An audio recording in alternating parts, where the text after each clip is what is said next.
Most women are not heartbroken because men are great liars. Most women are heartbroken because they refuse to see the red flags.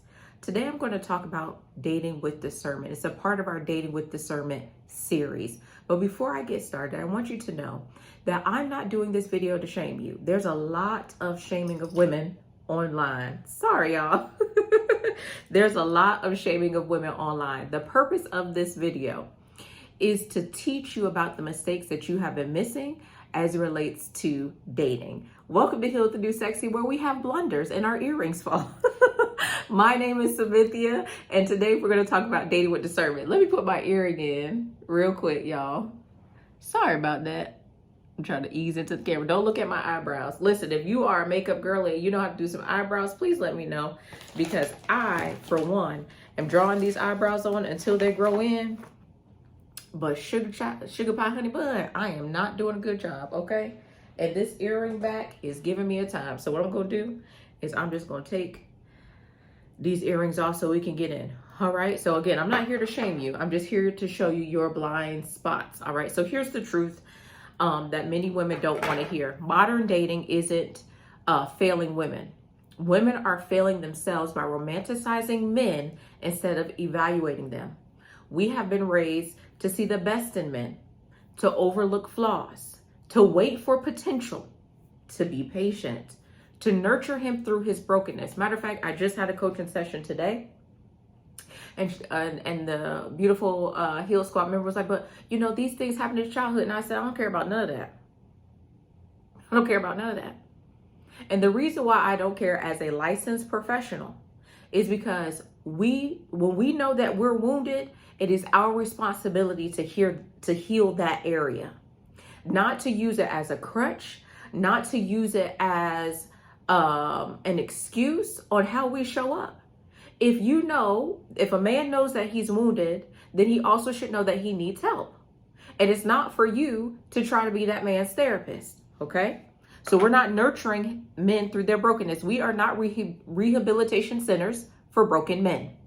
We are not rehabilitation centers for broken men. We got enough work to do on our own. How are we going to do his work in ours? All right. But discernment is not softness. Discernment is self-protection and self-preservation. It's wisdom. It's emotional intelligence in motion. And too many women confuse intuition with insecurity. And too many women allow men to call them insecure, when it's really your intuition. Baby doll, you got to trust you. You got to trust your gut. You got to trust what your gut is telling you. Many of us have gotten to the place where we don't trust ourselves. That's why when our intuition is screaming at us, we don't listen to it. So mistake number one, as it relates to dating with discernment, we confuse chemistry with character. Chemistry is a feeling. Character is a pattern. So you meet him, he look good, smell good, he does all the things you want him to do. And in the beginning, you guys are just going off of chemistry. Chemistry is those hormones that just are popping in your mind. Ooh. I'm about to break out a song. Right? Makes you feel like a natural woman. You've never felt this way before. But his character is how he shows up. Is he consistent? Does his word match his actions? That has to do with character. So at first you feel the spark, the intensity, the butterfly. Then there comes the roller coaster because he is not consistent. What he says and what he does is not lining up. Remember, I talked to you about lust and limerence. So what this could be is trauma bonding. This could be your attachment activating with him. And you're not paying attention to those things, because when we are forming a relationship, it's not just mental, it's also physical. It's also chemistry when I say chemistry, I mean our hormones. All of that is happening. And the thing is, what happens for many of us, we get bonded before we make the mental decision whether or not this is a healthy connection. So what is really important is for you, even if the chemical bond happens, and you could be chemically bonded with somebody you're not having sex with, okay, is that even when the chemical bond is happening and you realize that his character is not lining up with who he is presenting to be, you got to get out of there. But I love him. Do you really? Or is it limerence like I discussed before? Is it lust? Or is this an attachment? Are you an anxious attachment girly? Or are you an insecure attachment girly? So all of those things are happening. Okay. Number 2, believing his potential instead of his patterns. Potential is who he could be. Patterns are who he is today. Now, we all have potential. We do. Coal has potential to produce heat when it's in the right environment. When you put fire on that coal, then that heat is released. Okay? You can look at a man and you can say, wow, he just has so much potential. He could be this, he could be that. He may even be selling you a pipe dream.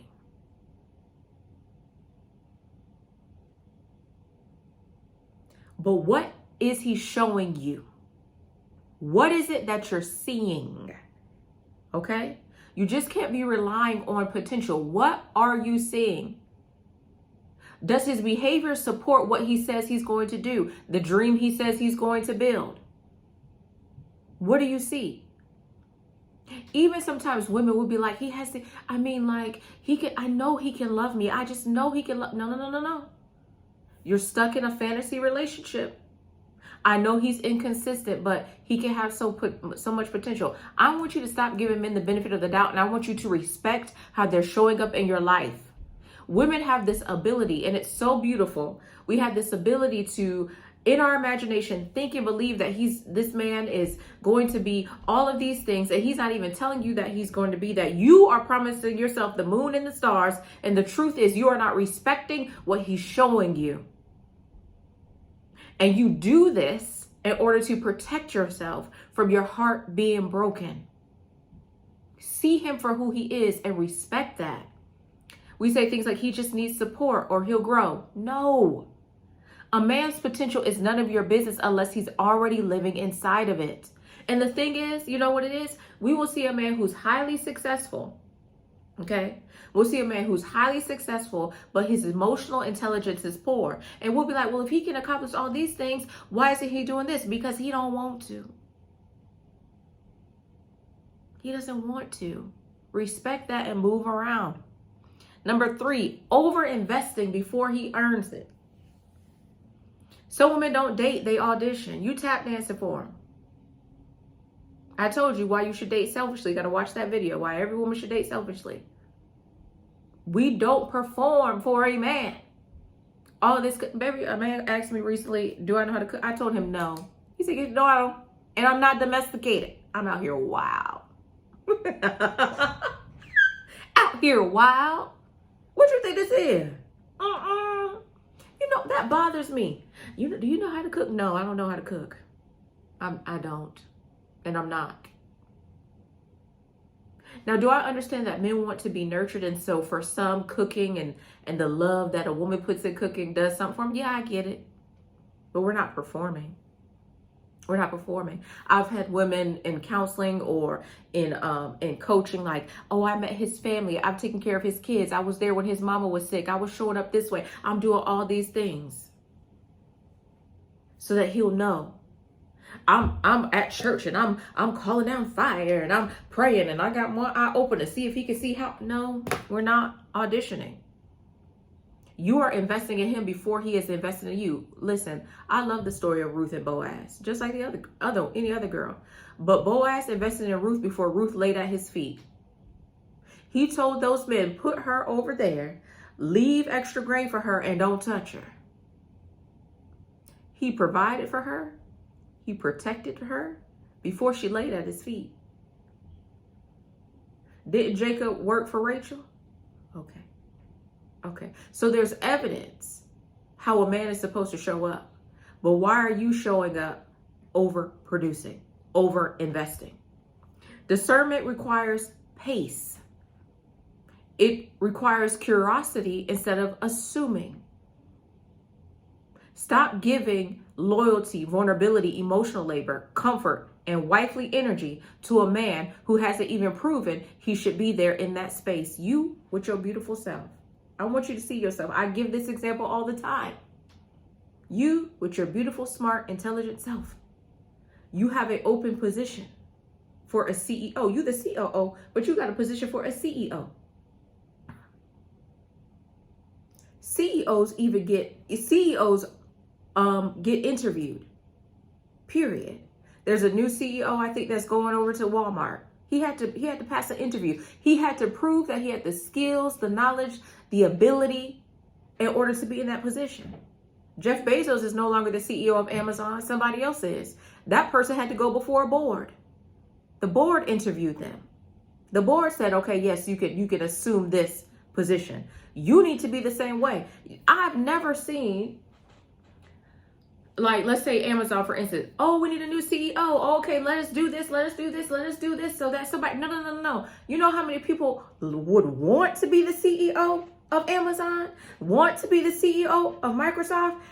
A man should feel the same way. He should want to be your husband. He should be showing up in such a way that you're like, my gosh, I have never. But you know what happens in our patriarchal, I think I said that right, society? We're showing up. Let me prove to him that I'm a good wife. Let me prove. We're not proving anything. I want you to know that access to you should be earned, not given on credit.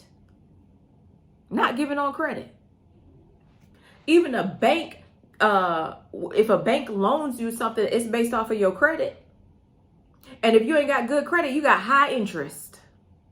Meaning that there's a consequence because you've shown that you're incapable or you're not responsible as it relates to money. So they say, yeah, we're going to give you this money, but you're going to pay for it. So why are you allowing a man, why are you allowing him to be in your life and over investing in him and he's not investing anything in you? What they said, what that young lady said, they told me not to cook for him. They told me not to clean for him. Take me through that. Say, oh, okay, overinvested. Performing. She performed her way into the ring. It worked for her. That's cool. But you don't have to do that. Dating with discernment means I know and I understand my worth. And I don't have to show up and tap dance for a man to love me. And if no man loves me because I refuse to do this Irish jig, then that's okay. Because I know that I wasn't put on the earth to audition for a man to be his wife. Eve didn't audition for Adam. Abigail didn't audition for David. Bathsheba didn't audition for David. Bathsheba was minding her business. So where did you get that from? So you got to do the work to say, okay, wait a minute. Where did I get this that I got to audition and dance for a man? And I got to show up and I got to prove that I'm a wife. Well, I got to prove I'm a wife. You better, you know what you need to do is make that man prove that he'll die.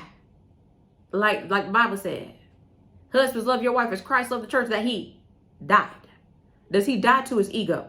Does he die to his pride? Does he die to his selfishness? Does he die? Okay. All right. Mistake number 4, overriding your own deal breakers. Every time you bend your boundaries. Now, man, you know you go to bed at 10 o'clock and he calling you at 11:30, you know, hello. And you know you got to get up to go to work. Every time you explain away the red flags and you justify his poor, bad, and neglectful behavior. Every time you say, it's not that bad. Your discernment gets weaker. Women think that they're being understanding, but you're not. You're being tolerant of poor behavior, and that poor behavior is not going to change. From dating to relationship to marriage, it's going to remain the same. And if anything, it may intensify. So what you don't like, you have to address. All right? And you're also abandoning, you're engaging in self-abandonment for the relationship. And this is the thing with women. I want to do a video, y'all, but I'm so nervous. I'm so nervous about doing a video. Let me tell you what the video is and the concepts. Now, if somebody steal this, you heard it here. I want to do a video about why Christian women give the worst marriage advice. And if you want me to, say, do the video, put in the comments, do the video. And the reason why is because what I've seen is a lot of self-abandonment. That's one of the things I may talk about. I'm not going to give you all of it because somebody may take my idea. It's a lot of self-abandonment. bending of your boundaries, bending of your values, bending of your morals. Like that lady said that she was ironing his clothes so that he could go cheat. All of that. You are abandoning yourself and what you need. You are telling yourself what I need doesn't matter. You're saying what he needs, what he wants, what he desires is more important than myself. You're becoming a sacrificial lamb. And the question is why? Why? Why? That's what Michael Jackson said. Number 5, dating from loneliness, not logic. Let's be real. Loneliness will make a 3 look like a soulmate. I get so lonely. Jenna said, can't let just anybody hope. Even Jenna said, don't listen. I get lonely. I know my singing is bad and off key, but it is what it is. And you hear, okay, all right. Gotta take the good with the bad, okay. Jenna said, I get so lonely. Can't let anybody hold me. That's so. She said, I'm gonna say it one more time. I get so lonely. Can't let just anybody hold me. But when you're not dating with discernment, you will date from loneliness. When your emotional hunger is louder than your standards, discernment disappears. Remember, sometimes you be like, mama got needs too, mama got needs too. And sacrificing everybody in order to get that need met. You start negotiating with the bare minimum.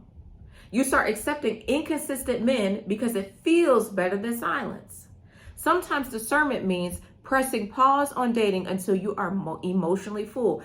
And if you need help with that, click the link in the description, schedule a coach call, and let me work with you. Let me help you. If you're like, Cynthia, I haven't been dating with discernment, I'm in a relationship right now, or I know that I'm settling and I don't know what the root cause of this is. I want to feel empowered in my dating. I want to stand on business in my dating. I want my boundaries to be my boundaries. I want to be able to walk away from a relationship. And even though it may hurt, I know that there's a healthy man out there for me, waiting on me. And you're not there yet. Click the link in the description. Okay.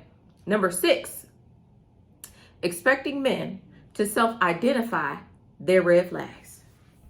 You know how many times women be like, well, like, he didn't show me this, he didn't show me that. Listen, ain't no man walking around with a billboard on his forehead to tell you everything. He's not, listen.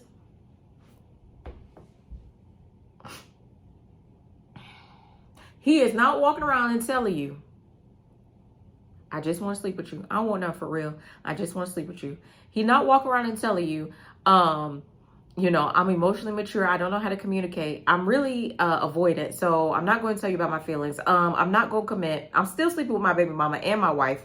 Matter of fact, did I tell you I was married? Oops, I'm married. No, he's not going to tell you that. He's not going to tell you all the things that's wrong with him. He's not.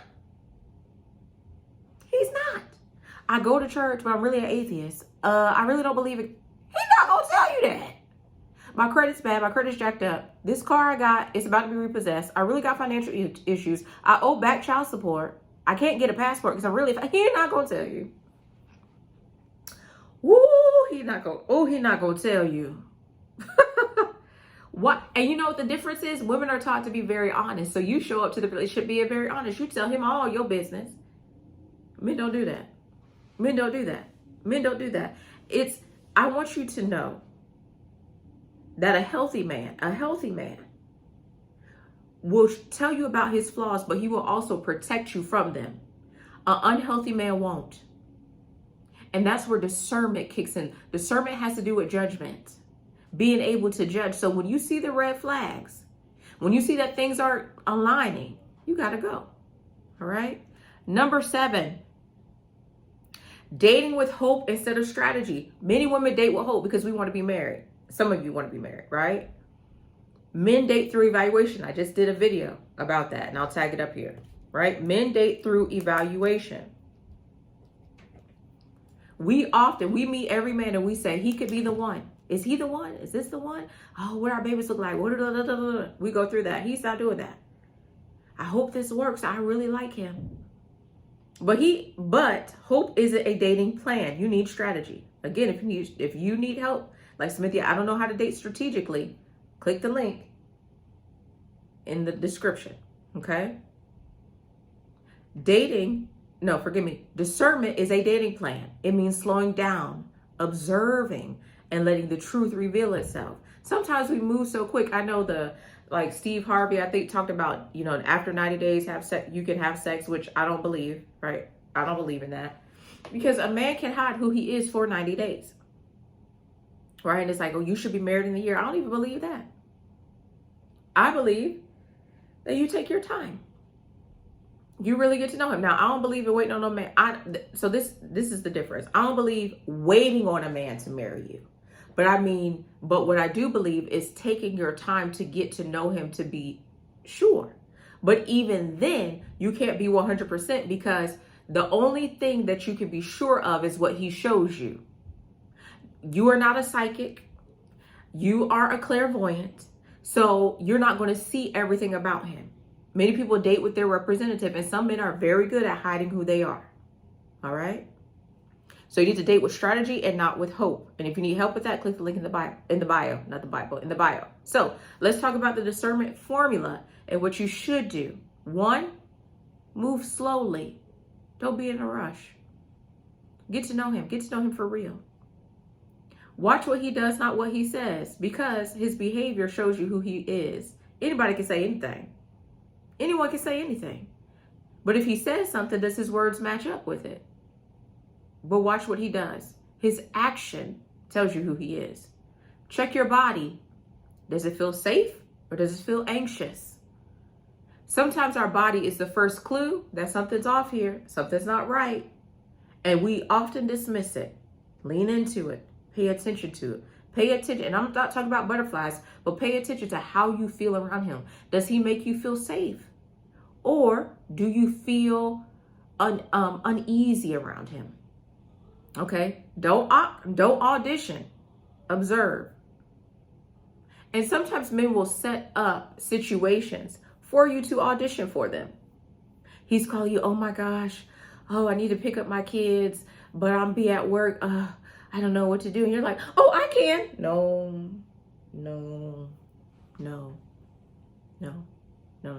Don't do that. Don't do that. All right? Walk away early when needed. And many women feel bad about this. Walk away. Don't feel guilty. Don't stay. Don't stay in an unhealthy situation. Okay? I want you to know that discernment isn't cold. And women struggle because we want to be nice. We want to be seen as sweet. No, it's not cold. It's clarity. It's self-love in practice. When you choose discernment, you choose you. Okay? So I want to hear from you below. I want to hear your takeaways. I want to hear if you've made any of these mistakes. And I also want to hear if you need some help as it relates to a strategy in dating differently. And I probably can do a video about that. All right. This is Heal the New Sexy. My name is Cynthia with my missing earrings and all this stuff. Talk to you later.